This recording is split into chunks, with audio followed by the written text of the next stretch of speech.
이 아침 하나님의 은혜가 우리 모든 성도 위에 함께하기를 간절히 바랍니다. 아멘. 창세기 19장에는 소돔과 고모라의 멸망이 이야기가 나옵니다. 왜 소돔은 멸망해야 했을까요? 소돔은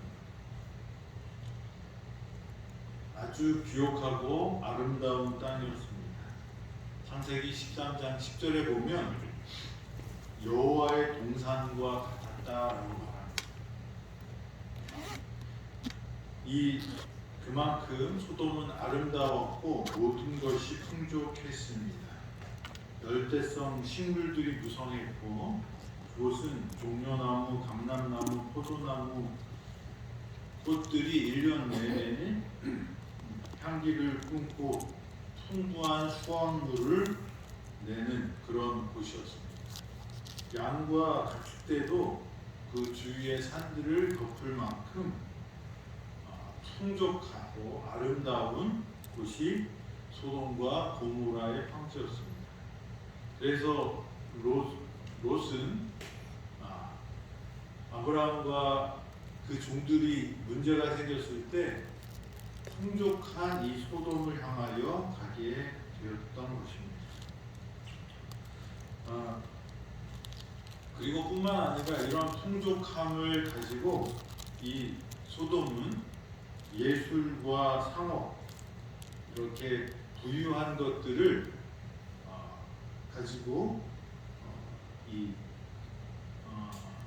문화적으로도 많이 발달된 그런 도시를 이루게 됩니다. 그래서 이 부유하고 또 풍족한 것들로 이 소돔은 그 보석들을 모으고 궁궐을 장식하고 또 귀중한 물건들을 소비하는 그런 도시가 되었습니다. 1년 내내 축제가 있는 것처럼 보이고 어느 곳이든지 그런 넉넉함이 이렇게 넘쳤습니다. 그런데 그것이 큰 축복이 아니라 그들에게 문제를 일으키는 저주가 되었습니다.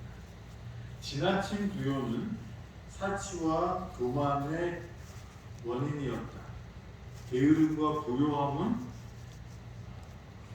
결핍으로 억압되거나 슬픔으로 괴롭힘을 당한 일이 없는 마음을 완고하게 한다. 쾌락에 대한 사랑은 재물과 여가로 말미암아 촉진되었으며 백성들은 유욕의 방종에 빠졌다.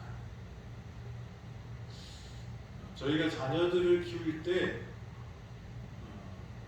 자녀들의 필요를 다 채워주는 것을 원합니다. 그래서 무엇이든지 다 해주려고 그래요. 그런데 교육학자들이 자녀들을 키울 때 필요한 것을 공급하지만 안 되는 것은 안 되게 합니다. 결핍을 익히지 않은 아이들은 나중에 방종에 빠진다고 합니다.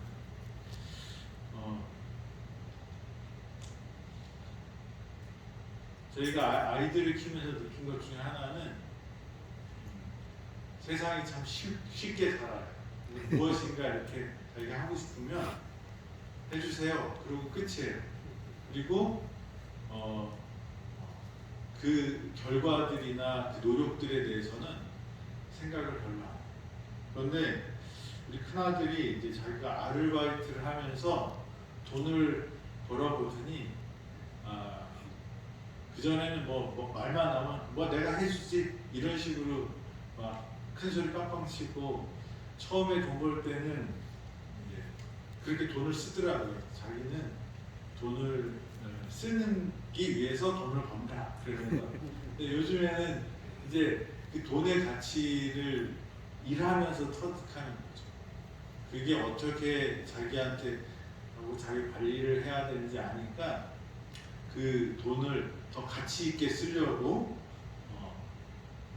애를 쓰는 모습을 봅니다.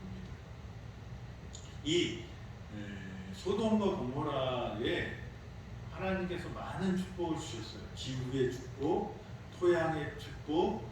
그래서 또 이 교육을 할 수 있는 그런 중요한 요지였기 때문에 소돔은 이 땅에서 나오는 그런 소산도 풍족했을 뿐만 아니라 교육을 통해서도 많은 이익을 얻을 수 있는 그런 지리적인 축복을 받은 곳이었는데, 오히려 이렇게 큰 부유함이 사치와 교만의 원인이 되었고, 또 이들을 게으름에 빠지게 되었고 유욕의 방종에 빠지게 되었다는 것입니다. 그래서 에스겔서에는 이렇게 말합니다. 내 아우 소돔의 죄악이 이러하니 그와 그 딸들에게 교만함과 식물의 풍족함과 태평함이 있음이요, 또 그가 가난하고 궁핍한 자를 도와주지 아니하며 거만하여 가증한 일을 내 앞에서 행하였습니다. 그러므로 내가 보고 곧 그들을 없이 하였느니라. 에스겔서 16장 49절 50절에 있는 말씀입니다. 사람들에게 부와 여가가 있을 때 그것을 잘 관리하지 못한다면, 이게 자기의 유익만을 위해서 쓰게 된다면 결국 소돔과 같이 멸망한다는 교훈을 우리에게 주는 것입니다. 감당할 만한 축복을 받는 게 은혜라고 생각이 듭니다. 아멘.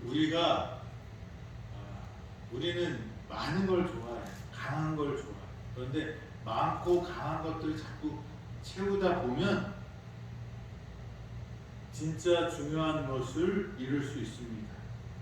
부유하게 되는 것이 아니라 그것을 내가 잘 다룰 수 있는 사람이 되는 것이 중요하다고 생각이 듭니다.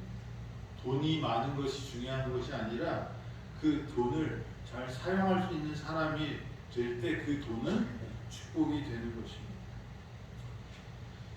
이 소돔은 그렇게 풍족했지만 오히려 그것이 교만하게 되었고 또 이 게으름의 원인이 되었다고 말합니다.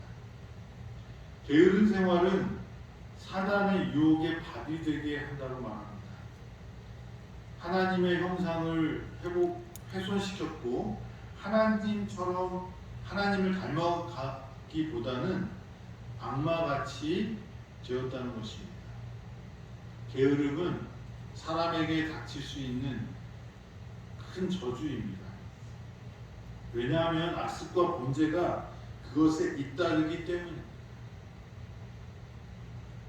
그래서 우리가 일하는 것이 축복이 되는 것입니다. 게으름은 마음을 약하게 하고 이해력을 왜곡시키고 영혼을 저하시키고, 사단은 이렇게 게으름에 빠져서 방심하고 있는 자들을 멸망시키려고 준비하고 숨어서 기다린다고 말씀하십니다. 소돔에는 환난과 주연, 연애와 술 취함이 있었습니다. 가장 비열하고 가장 야수적인 정욕들이 제어되지 않았습니다. 백성들은 공공연히 하나님과 그분의 율법을 무시하였으며 포악한 행위를 즐겼습니다. 제국의 멸망이 있을 때 그 나라가 부유했고 흥왕했음에도 불구하고 어떻게 돼요? 로마 제국의 타락이라든지 이 역사를 볼 때도 마지막 때가 되면 너무 뭐에 취해요? 자기의 부교함에 취하고, 또 그래서 그것을 흥청망청하고 그래서 타락하게 되는 일들을 봅니다. 성경에도 노아의 시대의 모습, 그게 어디의 모습과 닮았어요? 소돔의 모습과 닮았어요. 그리고 바벨론도 나중에 무너졌도다 큰 성 바벨론이요 라고 할 때 그 바벨론의 죄를 말할 때 탐욕과 술 취함에 대해서 성경은 말하고 있습니다. 우리 삶이 그전보다 풍요로워졌어요. 지금 우리가 겪고 있는 많은 질병들은 결핍에서 오는 게 아니고 뭐예요? 넘침에서 오는 병들이 많습니다. 우리의 삶이 넘칠 때 그것을 잘 관리하지 못하면 소돔과 같이 될 수 있는 것입니다. 그래서 성경에서는 이런 말씀을 주십니다. 로마서 12장 1절에 그러므로 형제들아 내가 하나님의 모든 자비하심으로 너희를 권하노니 너희 몸을 하나님이 기뻐하시는 거룩한 산 제사로 드리라. 이는 드릴 영적 예배니라. 이렇게 노아 시대나 이 소돔과 고모라의 상태나 바벨론의 상태나 그들이 방종을 할 때 하나님을 떠날 때 했던 일들의 패턴이 있는데 그게 뭐냐면 부유했고 풍족했는데 그것을 과잉했다. 근데 그 과잉 중에 뭐가 있었냐면 식욕이 있었어요. 아담도 어디에서 넘어갔어요? 식욕에서. 어떻게 보면 식욕이에요. 선악과를 먹으면 이 하나님과 같이 된다고 말하지만 하여간 그의 첫 번째 시험은 식욕에서. 예수님이 이 땅에 오셨을 때도 처음에 그 처음 시험이 뭐예요? 이 돌을 떡으로 만들어서 먹어라. 배고픈 사람한테 얼마나 필요하겠어요. 식욕에 대한 시험이었습니다. 이렇게 부자연스러운 식욕에 방종하는 것이 타락의 로마 시대에도 먹다가 어떻게 해요? 맛있는 거 더 먹어야 되는데 배는 차고 그럼 어떻게 한대요? 토하고. 억지로 토하면서 먹었다. 이렇게 부자연스럽고 부도덕한 것들이 식욕의 방종으로 나오고 이런 식욕의 방종은 결국 하나님과 우리와의 관계를 어떻게 해요? 단절시킬 수밖에 없게 된다는 것입니다. 이렇게 방종으로 우리는 우리의 몸을 거룩하게 하지 못한다면 하나님과의 관계를 맺을 수 없는 사람들이 된다고 말합니다. 신령한 예배가 되기에는 우리가 우리의 몸을 거룩하게 구별해야 되는 것입니다. 건강개혁에 관하여 하나님께서 우리에게 주시는 빛을 소중하게 여긴다면 우리는 좀 더 하나님과 가까이 갈 수 있게 될 것이고 또 건강한 몸에서 건강한 정신이 나오는 것입니다. 그 빛을 무시하고 천연계의 법칙을 어기면서 산다면 우리는 그 결과를 경험하게 되는 것입니다. 하나님께서는 우리를 완전하고 거룩하게 창조하셨으나 우리가 범죄함으로 어떻게 해요? 하나님으로부터 분리가 되었다는 사실을 우리는 기억해야 할 것입니다. 먹는 것도 우리가 방종함으로 더 하나님으로부터 멀어질 수 있다고 말씀하십니다. 세상의 관습을 따라 신체적, 정신적, 도덕적 활력을 감소시키는 습관에 몰두하면서 인간이 하나님께 자기 자신을 기꺼이 받으시는 거룩한 산제사로 드리는 것은 불가능하다. 그러니까 우리가 하나님의 법을 깨치면서 하나님 사랑합니다 라고 말하면 하나님께 갈 수 있는 게 아니고요. 우리가 하나님께 가까이 갈 수 있는 것은 우리의 통로를 확보해야 돼요. 천연 법칙을 어기면 하나님과의 관계도 틀어질 수밖에 없다는 것입니다.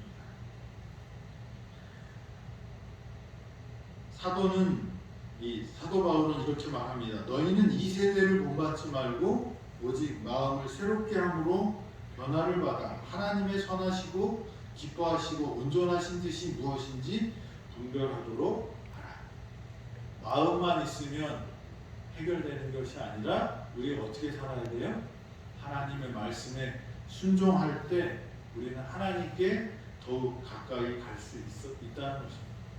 소돔 또 노아 시대에는 이 마지막 바벨론 시대에는 사람들이 어떻게 된다는 거예요? 방종, 풍족함이 방종으로 되고 이 게으름이 되어서 하나님께서 우리에게 임하실 수 없게 하는 시대가 될 것이라는 것입니다. 저와 여러분들이 이 소돔의 잘못, 부유함이 있어서 그 부유함이 우리의 거침돌이 아니라 우리의 디딤돌이 될 수 있도록 저와 여러분들은 주신 만큼 열심히 사용하고 힘을 쓰는 사람들이 되어야 할 것입니다. 그래서 이 소돔과 고모라는 그렇게 이 부요함이 복이 되었고 또 이렇게 풍족함이 오히려 게으름이라는 그 병을 갖고 들어와서 타락하고 오염된 그런 도시가 되었습니다. 그런데 하나님께서는 이 소돔을 그렇게 버리신 것이 아니라 하나님께서는 그 소돔에도 하나님의 사랑과 하나님의 능력을 비춰주는 일을 했습니다. 아브라함이 엘람 사람들의 공격을 받아서 이 소돔과 가나안의 이 도시들이 잡혀갑니다. 포로로. 그 중에 누가 있었어요? 롯이 있었어요. 그때 이 아브라함이 자신의 그 종들을 데리고 이 5 도시의 왕들이 싸움에서 졌음에도 불구하고 이 아브라함은 400명이 안 되는 그 사람들을 이끌고 가서 어떻게 해요? 그 전쟁을 뒤집어 놓습니다. 다시 말하면 수십만의 인구를 갖고 있던 도시들이 함락됐는데 그 도시들에 있던 군사들은 아브라함의 군사보다 더 많이 있었을 거예요. 그래서 이 엘람 사람들이 쳐들어왔을 때 그들이 싸우는데 아마 훨씬 더 엘람 사람들이 많았고 몇 명이라고 나오진 않았지만 큰 군대였을 거라고 우리가 생각할 수 있습니다. 그런데 그렇게 잡혀가는 소돔 사람들을 누가 구원해줘요? 아브라함이 구원해줘요. 근데 아브라함을 보니까 그렇게 큰 나라 사람도 아니고 자기의 종들만 데리고 와서 자기들을 구출해내는 것을 보면서 이 소돔 사람은 그 사건을 보면서 누구를 인정할 수밖에 없었을까요? 아브라함이 믿는 하나님. 그리고 이 아브라함이 자기가 전쟁에서 이겨서 다시 뺏어온 그 소돔이 부유한 도시국가였잖아요. 그러니까 거기서 얼마나 많은 것들을 뺏어서 갔겠어요. 근데 그걸 다 찾아왔는데 그걸 다시 누구한테 줘요? 소돔에게 주는 거예요.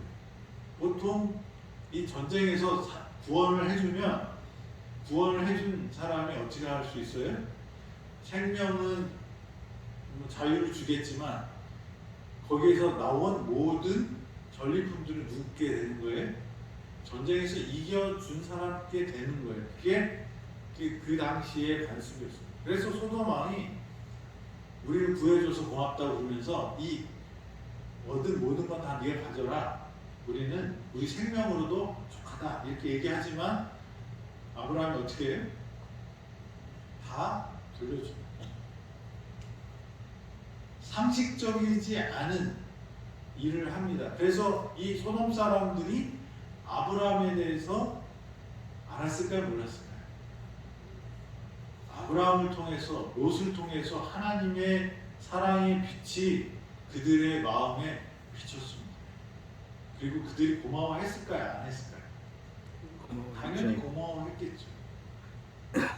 그런데 시간이 갔더니 어떻게 돼요? 그거를 싹 다 잊어버리고 하나님의 능력에 대해서도 잊어버리고 하나님의 그 빛에 대해서도 잊어버리고 롯이 그 천사들을 보호하려고 했더니 어떻게 해요? 내가 너도 찢어 죽이겠다. 이 사람보다 네가 더 문제야. 이런 소리를 하는 거죠. 그러면서 네가 우리의 재판관이 되겠느냐라고 따집니다. 근데 이 또 어떤 주석에는 이 롯이 그 롯으로 인하여 소돔이 구원을 받았잖아요. 그러니까 소돔 왕이 롯에게 관직을 주었을 거라고 말하는 분들도 있어요. 뭐 충분히 개연성이 있다 봅니다. 그래서 어떤 지도적인 역할을 했었을 텐데 이 소돔은 뭐예요? 그런 거 저런 거 다 떠나서 아주 막 나가는 힘 있는 사람이 뭐예요? 다 되는. 그래서 많은 다수가 있으면 다 뒤엎을 수 있는 그런 곳이 되었다는 것을 볼 수 있습니다. 그리고 아브라함이 소돔 사람들을 구원해 오면서 누구를 만나게 됩니까?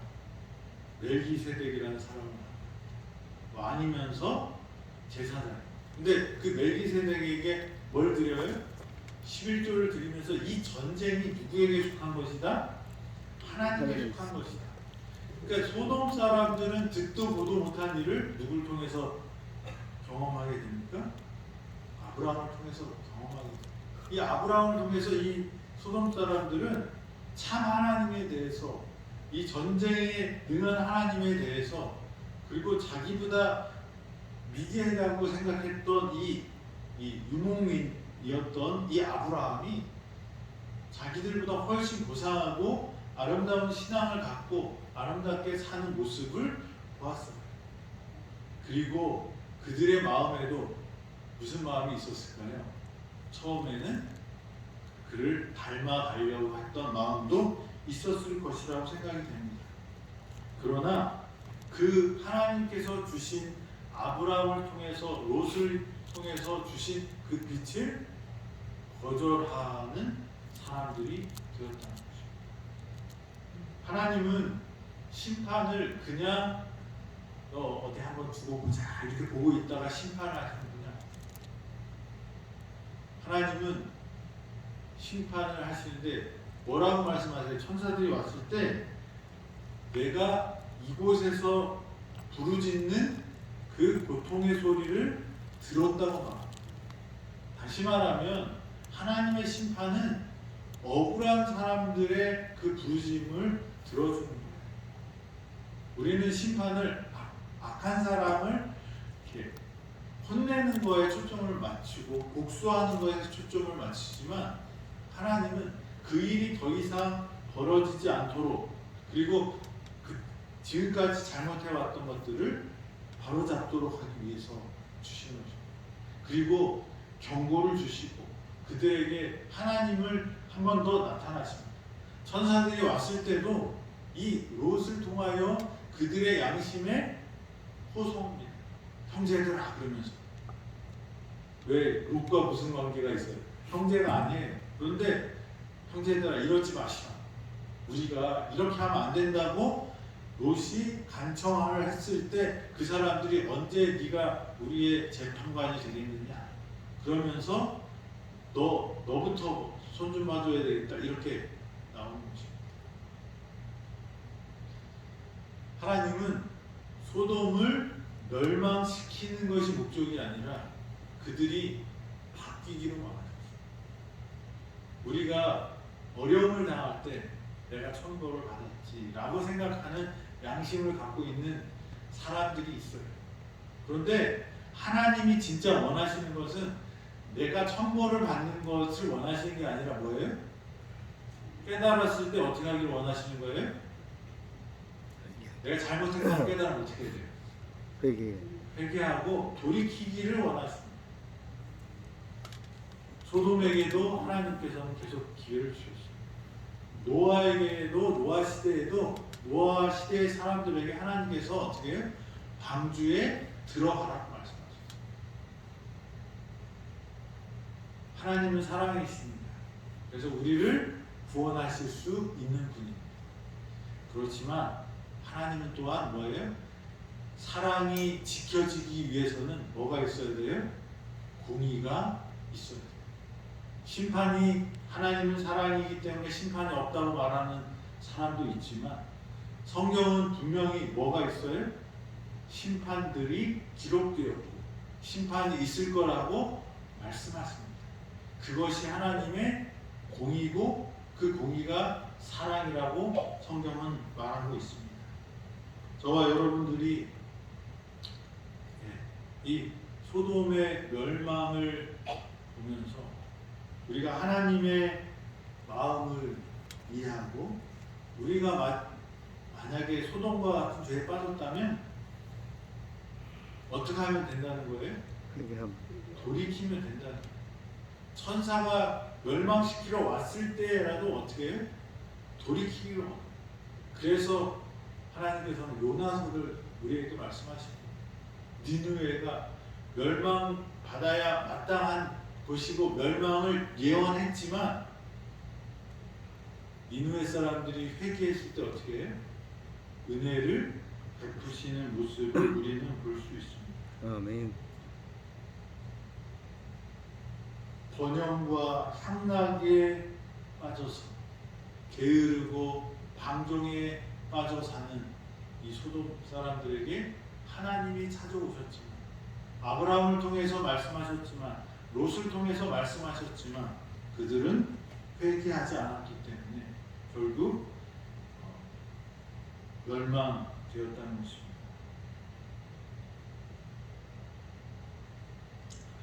저와 여러분들이 우리가 살아가면서 우리에게 주신 축복들을 진짜 그 축복을 잘 사용함으로 그게 우리에게 복이 되고 덕이 되기를 바랍니다. 무조건 많은 것만이 축복이 아니라는 것을 기억하시고 내게 받은 은혜를 감사하며 살게 되기를 바랍니다. 아멘. 그리고 우리가 잘못을 깨달았다면 심판이 이루어지기 전에 언제일까요? 그게 내가 잘못하고 깨달았다면 그 순간 어떻게 해요? 하나님께 나가게 되길 바랍니다. 하나님은 우리를 멸망시키는 게 목적이 아니고 구원시키는 것이 목적이어서 예수 그리스도의 목숨까지 주셨다는 것을 잊지 않으시고 지금 내가 문제가 있다, 내가 천벌을 받고 있다고 생각하는 그 순간 어떻게 해? 하나님을 붙잡으시고 소돔과 고모라의 멸망은 하나님의 심판이 그들의 죄 플러스 뭐가 있었냐면 하나님의 은혜와 하나님의 경고와 하나님의 사랑의 손길을 끊임없이 뭐 했어요? 거부했어요. 저와 여러분들도 우리가 지은 죄 때문에 멸망당하는 것보다는 뭐 때문에 멸망당해요? 하나님의 손, 그 손이 나에게 왔는데 어떻게 해요? 그걸 무시하는 그렇게 된다는 거죠. 우리 모두는 죽을 수밖에 없는 죄인들이에요. 그런데 우리가 진짜 죽게 되는 것은 우리의 죄 때문에는 한 번 죽지만 두 번째 죽는 건 왜 죽는 거라고 그래요? 예수 그리스도를 믿지 못하기 때문에. 저와 여러분들이 이 교훈을 잘 받으시고 하나님의 손이 우리를 향해 올 때 어떻게 해야 될까요? 꼭 잡고 하늘에 함께 가게 되기를 간절히 바랍니다. 아멘. 하나님의 사랑에 반응하는 저와 여러분 되기를 간절히 기도드립니다. 기도하겠습니다. 하나님, 오늘도 저희에게 생명을 주시고 소돔의 멸망에 대해서 우리에게 말씀을 주셔서 감사합니다. 아멘. 부요함이, 강함이,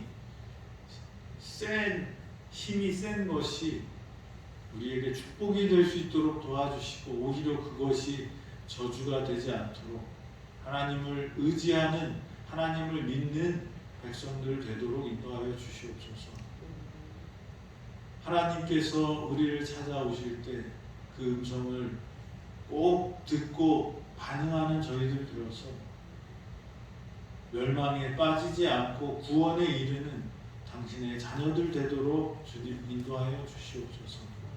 하나님께서 우리가 어떤 처지에 있든지 찾아오셔서 우리에게 구원을 주시려고 하는 그 모습 저희 오늘 보았사오니 아버지 하나님께서 오실 때 꼭 그 손을 잡고 하늘까지 함께 가는 구원받은 당신의 자녀들 되도록 인도하여 주시옵소서. 오늘 하루도 하나님의 은혜를 경험하기를 원합니다. 하나님, 우리와 함께하여 주시고 회복케 하여 주시고 치유하여 주시옵소서. 예수님의 이름으로 기도드립니다. 아멘.